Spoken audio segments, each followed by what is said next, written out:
Wow, he's got enough. He's got a full office. All right, welcome, and thank you all for coming out. My name is Judy Giesberg. I'm a professor in the history department here at Villanova, and I'm really just a shepherd for three very bright and very committed graduate students who have orchestrated this project over the last year and some change. I've been told that we're having a little trouble with our internet in the library, which is unfortunate because one of the things we'd like to do is show you the website that these young people have spent so much time. Please come on in. We have plenty of room. We're not interrupting us at all. Come on in. There's seats up here. Get yourself some coffee, tea. We are hoping that the internet will be working. If not, we're going to think on our feet, and we'll pull this off by telling you what you can see when you go home to your homes and use your internet that works to explore this website that these students have spent so long working on. All right, well, with that, I'm going to turn it over to Jim Kopacheski, who's going to get us all warmed up, and then we'll get going from there. But please relax, make yourselves at home. If you do have something to write with, you might want to take it out. And I should say, too, in case I forget, we passed out business cards with the address of the website on them. If you didn't get one of those, make sure you just touch base with one of us before you leave so we can make sure we give you the website address so you can explore it yourself with more reliable internet of Philadelphia. For those of you who just came in, my name is Judy Giesberg. I'm a professor in the Department of History here at Villanova. And I'm going to introduce in just a moment the three graduate students who have done all the work to research the school and to build a website that celebrates its early history. I'll just tell you a little bit, I'll just open things up a little bit for us, and then once again I'll turn it over to the big brains. The Institute for Colored Youth opened in 1852 on 7th and Lombard Streets in Philadelphia. The school quickly gained a reputation for academic excellence and became a central part of the Black community in the city. The school hired the brightest and the best men and women of color from the state and elsewhere in the North. The Institute thrived in Philadelphia, moving to a larger location on 9th and Bainbridge Street in 1866, before moving out of town at the turn of the 20th century. The Institute for Colored Youth, I don't need to tell a lot of you here, continues to exist today, now known as Cheyney University. Yeah.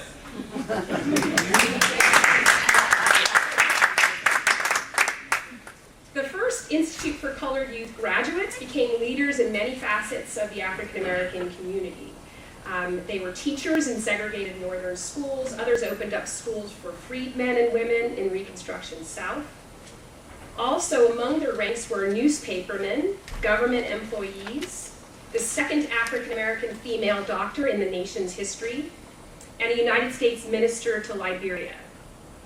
These women and men studied together at the Institute and then went on to fight for equal rights during and after the war, lobbying for and protecting suffrage for men of color, integrating the city's streetcars, and demanding equal access to schools. At the Institute, women and men were held to the same exacting intellectual standards, which was unusual at the time. Originally intended to train women and men of color in the mechanical arts, Institute teachers developed a rigorous academic curriculum that included, as you just saw, advanced mathematics, the sciences, English, philosophy, various social sciences, classical languages. To graduate in 1864, from which those last two exam questions, they came from that graduation exam. To graduate in 1864, students had to master a bunch of math that I don't remember at all. Maybe some of you do. Maybe we can share notes afterward on how many of you were able to answer that last question. Mainly higher algebra, logarithms, geometry, and plane and spherical trigonometry. English, philosophy, chemistry, Greek, and Latin, as Jim already said. They were expected, too, to read the New Testament in Greek. Students received religious instruction, and they were required at all times to maintain the highest standards of behavior. Finally, students had to pass rigorous oral examinations that were held before the Board of Managers and were open to the public. To complete the course of study at the Institute for Colored Youth, it goes without saying young women and men had to be bright and had to have nerves of steel. Although supported by a vibrant Black community full of their churches, schools, and benevolent institutions, Philadelphians of color faced daily reminders that the majority white population of this northern city shared the racial sentiments of the slave-owning South.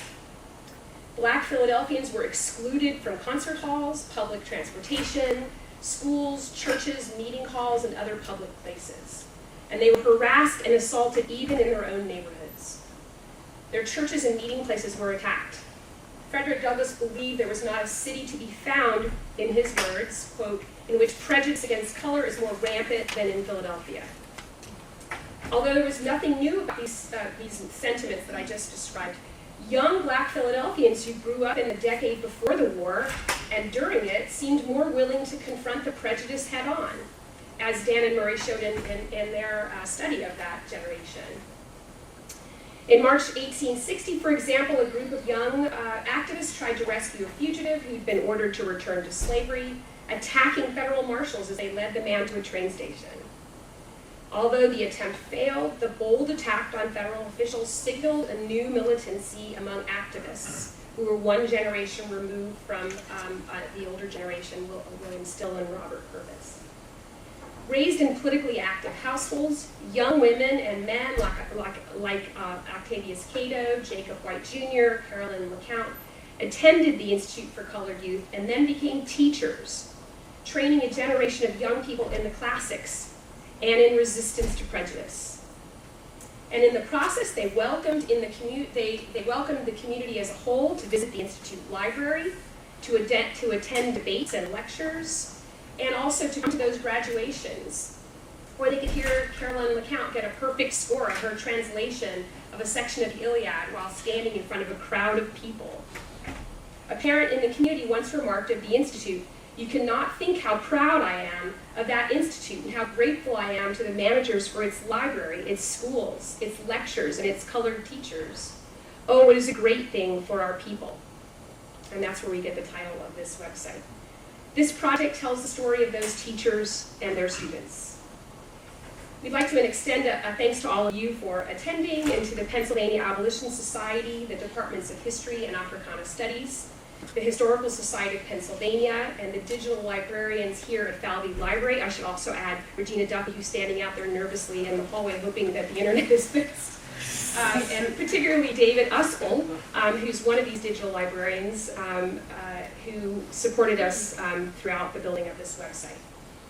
The project began as a challenge to students in my graduate Civil War seminar last spring. 3 students took me up on that challenge, and let me introduce you to them now, and they're going to come up not all at once, but one at a time. So the first student you'll hear today is Elizabeth Motich, who was actually not a student at that time, but took up the challenge anyway. Little did she know how much work she would have to do in the next year to catch up with everybody else who had already taken the class. So Elizabeth, thank you for your work. And then you'll hear James Kopacheski, who was in that class too. I'm not sure if he volunteered or if we drafted him, but he's been with the project too from the beginning. And then you'll hear from Michael Johnson, who, among many other virtues, a good historian, a good writer, also has a lot of digital skills that he's kept secret for a long time. So he helped us get this website working. And if it's not working today, it's not Michael's fault. It's because because we're having internet troubles. All right, so I'm going to turn it over to Elizabeth, and then you'll hear from Jim, and then you'll hear from Mike.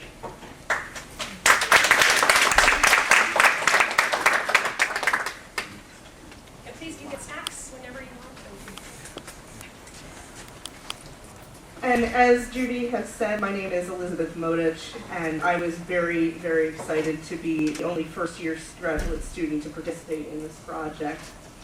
So, as we mentioned previously, one of the primary purposes of the Institute for Colored Youth was to train excellent teachers, and many very good teachers certainly came out of this institution. So I want to begin by giving you a brief overview of the schools in Philadelphia that preceded the Institute for Colored Youth. So in 1822, we had the Mary Street School. And this was the first segregated school for black students in the city of Philadelphia. It was opened by Quakers, and namely a gentleman by the name of Robert Bow, who was very influential in opening the Institute for Colored Youth as well. So after that, there was the Lombard Street School. And that was, again, a segregated school. White teachers taught the African American students, and Octavius Cato was amongst the pupils of the Lombard Street School. So what I want to emphasize with these schools in the 1820s was that there were existing schools in the city of Philadelphia to educate African American students. The Institute for Colored Youth was not the first, but it was certainly one of best by 1852. In 1854, the Common School Law came into effect, which stated that all schools in Pennsylvania were to be racially segregated, in effect separate but equal. And in 1881, the segregation law in Pennsylvania was repealed, but school segregation occurred throughout the state until the 1970s. So that's just a little background on the Institute for Colored Youth's preceding schools. But now I want to tell you about the school and about the teachers themselves.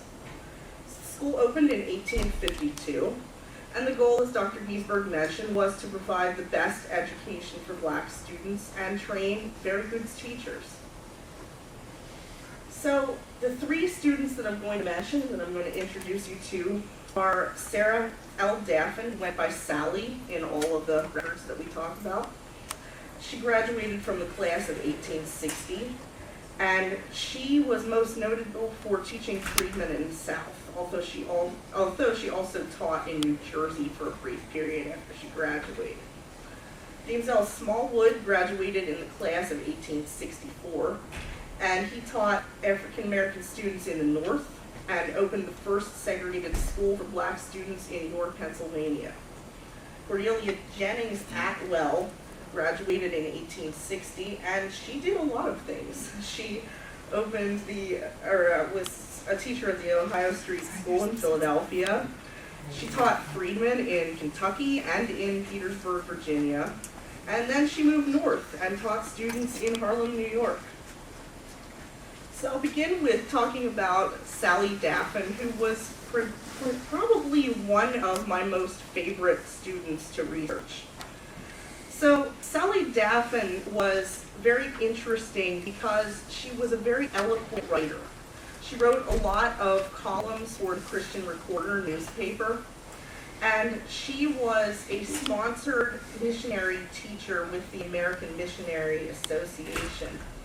And she traveled south after the Civil War to open schools for freedmen. So Sally Davon, during the Civil War, she formed an aid society in Norfolk, Virginia, and she moved on to teach freedmen in Norfolk, Virginia, Wilmington, North Carolina, and finally Clinton, Tennessee. Her most significant impact was probably on the community of Clinton, due to the number of reports about her moral worth and her intelligence and her eloquence. And she taught a Sunday school class there in addition to providing a secular education, so the school was combined. But unfortunately, Sally Davon's school was the victim of arson in 1869. So just after this quote was written right here about her efforts, the school burned a little bit after that, about a year after that. And although the school burned, Sally persevered at that point. She went back to the north and she worked in several other schools, but it was very interesting to see the impact that she had on this community. My next teacher is James L. Smallwood. And he was another favorite of mine because he was originally from my community. I grew up in York County, Pennsylvania, and I found through the National Census Bureau and my local historical society, the York Heritage Trust, that James L. Smallwood had actually opened the first segregated school in York, Pennsylvania. And he has this historical marker on the spot where the school stood. So he was a very interesting person as well, because he graduated in 1864. And in addition to being a teacher, he was also a mason. He was very, not a stonemason, but the order, and a barber. So he was someone who was very, very active in his community. And he unfortunately passed away at the age of 40 before he could see his school become particularly active. But he was, memorialized on that marker. And the school became the site of very contentious arguments during segregation years in the 1930s. A lot of people objected to the school's presence in the community. And it closed in the 1960s when school desegregation finally began to occur throughout the state of Pennsylvania. The final teacher, and certainly the one who did the most, was Cornelia H Jennings Atwell. And she opened a school in her mother's house just after graduating, where she employed Caroline LeCount and Mary V. Brown, who were two of our other graduates. Then she moved on to teach at the very prominent Ohio Street School, where she was applauded for her moral character and her intelligence, as well as her teaching skills. In 1867, Jennings moved to the South, and she became principal of Freedman's School in Louisville, Kentucky. Then she moved to Petersburg, Virginia, where her husband became the first African Methodist Episcopal deacon. So that was an interesting segment in religious history as well, because her progression followed his career also. And in Virginia, Jennings said that education is a reality with the freedmen now, a fixed fact. We have no quaint or rapturous expressions of thanksgiving or wonder to narrate, as when schools were first opened, and we introduced books with their mysteries. Schools are a system. We have classes like those in other regular institutions. So that just goes to show the progress that many of the Institute for Colored Youth's graduates had made in the South, as well as the other teachers in Freedmen's Bureau, that classes were now a regular thing for these children of slaves. So following that experience in Petersburg, Virginia, she opened a school in Harlem, New York, and that's where she ended up. And certainly, I just want to leave you with the fact that all of ICY's students who entered teacher training became excellent teachers. And they were applauded on so many different things. We came across so many quotes about the strength of these teachers. And they made a great impact on both the black and white citizens of the South that they were able to teach to. We hear that as well, that there was almost this integrated movement in some of the communities where the teachers taught, despite all of the backlash and the prejudice that they endured. So that is our teachers, and now we are going to move on to civil rights activism.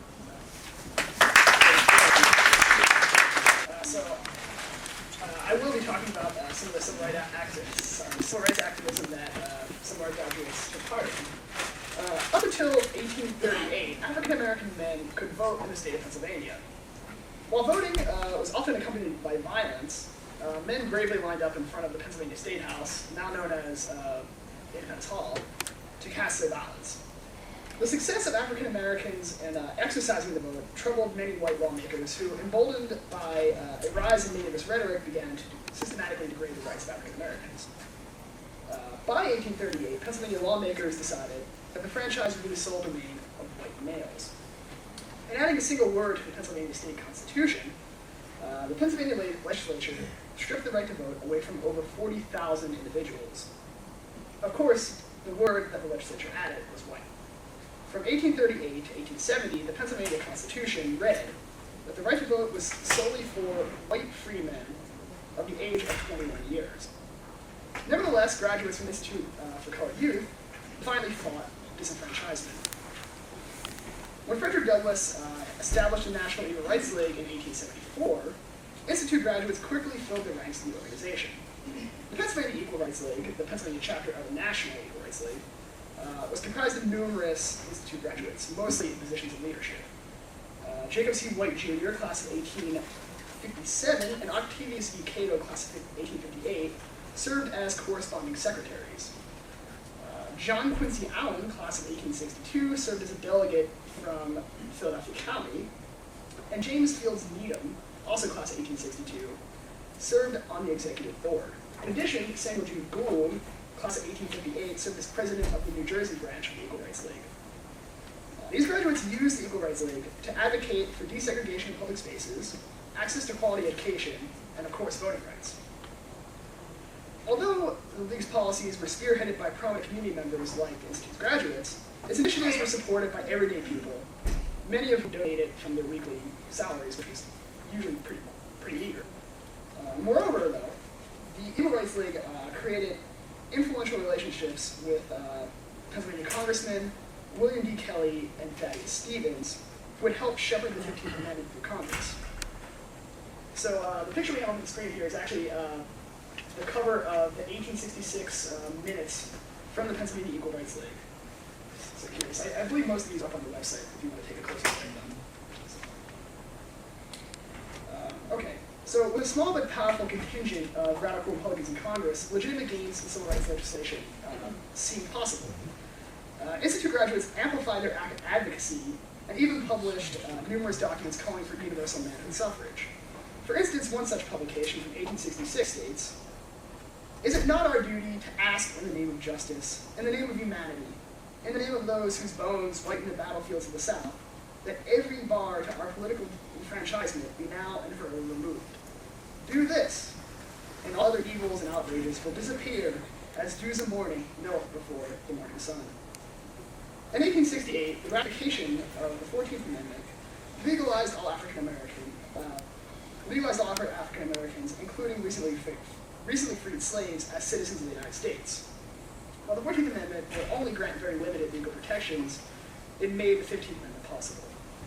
Ratified in February 1870, the 15th Amendment finally granted African American men the right to vote.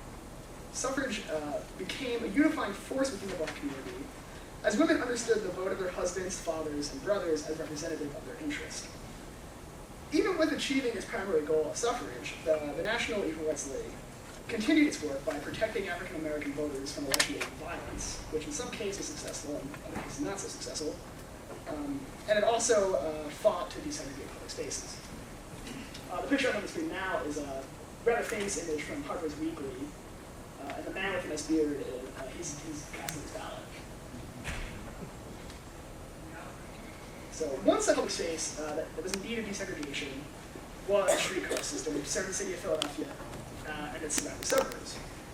All the city's 8 car companies did not allow black passengers to ride on an equal basis with whites. In many cases, African Americans were forced to ride in the very front of the car, as you can see, behind a horse, which, for obvious reasons, was rather unsavory, or have to wait until a segregated color car arrived. If a rider failed to follow these regulations, they were forcefully ejected from the car. I mean, they were literally picked up and thrown off the car. In many cases, this caused people to sustain serious injuries. So, to combat this segregation, Institute leaders and different community members decided to come up with a 3-pronged strategy. The first prong was implemented by William Still, who is perhaps best known for his book on fugitive slaves. He collected petitions, mostly from white folks, and sent them to streetcar companies in the hopes that they would voluntarily desegregate. Since Still's efforts didn't work, Institute graduates decided to implement a second, led by Octavius Cato. Institute graduates lobbied Pennsylvania legislatures to desegregate the cars. In a speech to the Union of Philadelphia, Cato urged black men to stand up to injustice. He stated, "Vindicate your manhood and no longer suffer defenseless women and children to be assaulted or insulted with impunity by ruffianly conductors and drivers." Unmoved by Cato's pleas to manhood, black women implemented the third and most successful prong of streetcar desegregation. Caroline LeCount, class of 1863, and other women decided to sit in restricted areas in cars to force conductors to determine whether or not they were implementing company policy. In almost every case, the women were violently ejected. So after being ejected from the cars, the women went through the court system to sue the conductors and the companies for the injuries they sustained. Eventually, this last prong worked, and on March 22nd, 1867, Pennsylvania Governor John Geary signed a law banning segregation of streetcars and railroads. The law mandated fines or imprisonment for conductors who denied service to African Americans.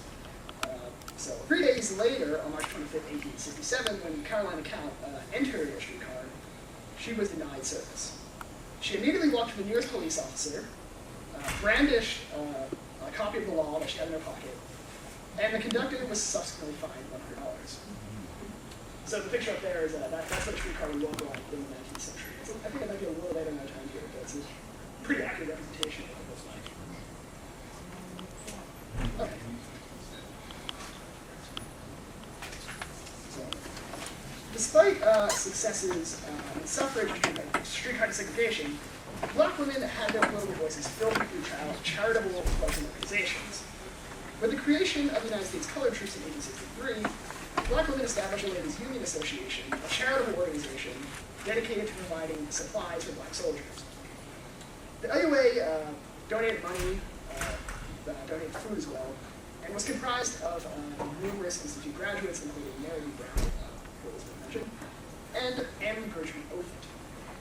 The work of these wartime relief organizations caught the interest of those planning the 100th anniversary celebration of the United States of America. As a part of the centennial celebration of 1867, the United States Centennial Commission planned a giant exhibition to be held at Menlo Park. The work of raising money to ensure that the exhibition would be a proper grandeur fell to the Women's Executive Centennial Commission. Led by Miss Mary Rose Smith, the committee was comprised of mostly wealthy white women. All right, so at this point, you're probably all thinking, man, these exams and all the civil rights legislation and teaching, did these people ever have any fun? So I'm going to talk about the Pythian Baseball Club of Philadelphia. As many of you might know, over the course of the 19th century, baseball was quickly growing in popularity in Philadelphia and cities all over the United States. But like many aspects of society, the game was segregated. So left off as the white teams that were forming, African American men started forming their own clubs. Led by Octavius Cato and Jacob C. White, both graduates of the Institute for Colored Youth, young African American men formed the Pythian Baseball Club of Philadelphia in 1866. Does anybody know what Pythian means? Actually, I just noticed it was in the exam. It's a reference to the precursor to the ancient games, in the Olympic Games in ancient Greece. So just from that alone, these players were no slouches. So the members of the Pythian Club represented the intellectual elites of Philadelphia's African American community. Going off the 1868 roster, you can see several graduates of the Institute for Colored Youth. The team is broken up into nines.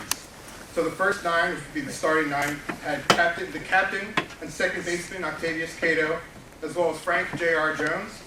The second nine had Raymond Burr and Andrew Jones. The third nine had William Jones, Henry Boyer, and Jacob White, who also served as scorekeeper, secretary, and statistician. And then the fourth nine had Jacob's brothers, Joseph and Martin White. Just as an aside, because I had to share this. After 1868, Henry Boyer quit the team, and according to the records, he quit because he was a muffin. And we thought, all right, he's a bum, he must stink. Well, we came across in 1868 official guide to baseball, and muffin is a technical term. It is a class of ball players who are practically and theoretically unacquainted with the game. Some muffins, however, know something about how the game should be played, but cannot practically exemplify their theory. Muffins rank the lowest in the grade of nines of a club, the list including first and second nine players, amateurs, and lastly, muffins. So next time you want to impress your friends, you're watching a ball game, don't call the guy a bum, call him a muffin. They played the Albany Bachelor, and they got crushed 70-15. Wow. But after that loss, they quickly became one of the area's premier African-American baseball teams. In 1867, they went 9-1, losing their only game to the Washington Mutuals, 44-43. The following year, which you can see, this is their 1868 schedule, they went 6-0-1. It's a little bit hard to read, but I'll just go through their schedule. They played the Camden Blue Sky, beating them 26-12. They played the Active of Westchester, beating them 31-9. They played the Active of Westchester again, tied them 30-30. Then they played the Mutual of Washington and won 49-33. They played the Alert Washington 40-34. They beat Brooklyn Monitor 27-9. And then they beat the Harrisburg Monrovia 71-16. So I read the other day that the new commissioner of baseball trying to improve offense. I think he should look at that. But despite their skill on the field, baseball was much more than a game for Cato and their graduates of the Institute of Youth. It also served as an opportunity to push for equality in post-war society. In October of 1867, the Pythians applied for membership to the Pennsylvania chapter of the National Amateur Association of Baseball Players. They sent Institute graduate Raymond J. Burr to the convention in Harrisburg to represent their application.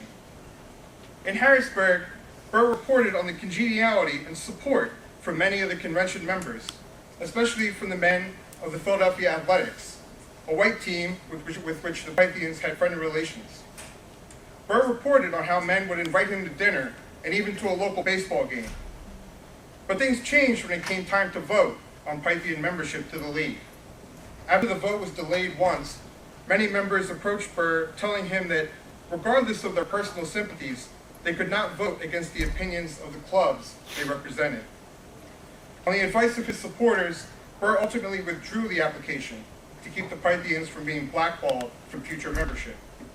Despite individual support among some of the delegates, the decision from the convention was clear. There was no place for the African American members of the Pythians among the white teams of Pennsylvania. Unsurprisingly, this did not stop the Pythians from demanding equality. A few months later, they applied for membership to the National Convention of Baseball Clubs, which was conveniently meeting in Philadelphia. But this time, while the result was the same, the Pythians were not treated with the same respect that they received in Harrisburg.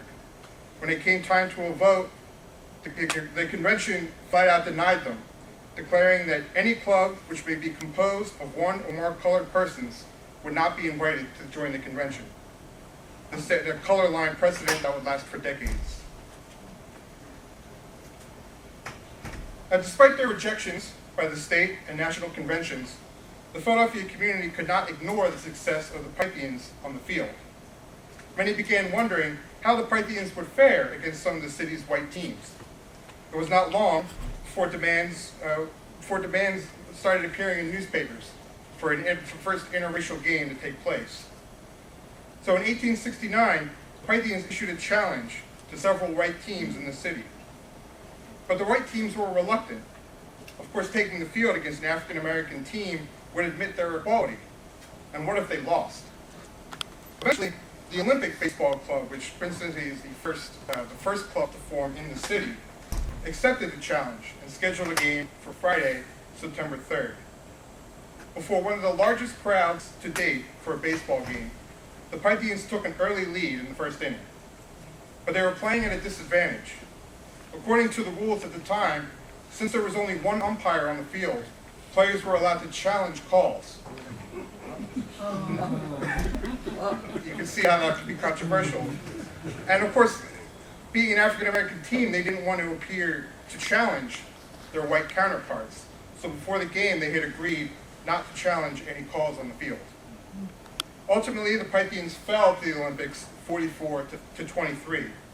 But their play impressed the spectators, influencing a reporter from the Philadelphia Inquirer to comment that the Pythian players, quote, acquitted themselves in a very creditable manner, especially their outfielders, who made several very fine fly catches. Stories of this novel game, like this article you see here, started appearing in newspapers across the country. And the game was important in another way. It set an important precedent for interracial games. While African-American players weren't invited to play on white teams, interracial games soon became a regular occurrence in Philadelphia as in other cities. Now, as many of you know, the color line in baseball would last until 1947, when it was broken by Jackie Robinson, who coincidentally was a second baseman just like Octavius Cato. But the pioneers of integration, men like Cato and Jacob White, proved that in the 1860s, baseball could be politics by just another means.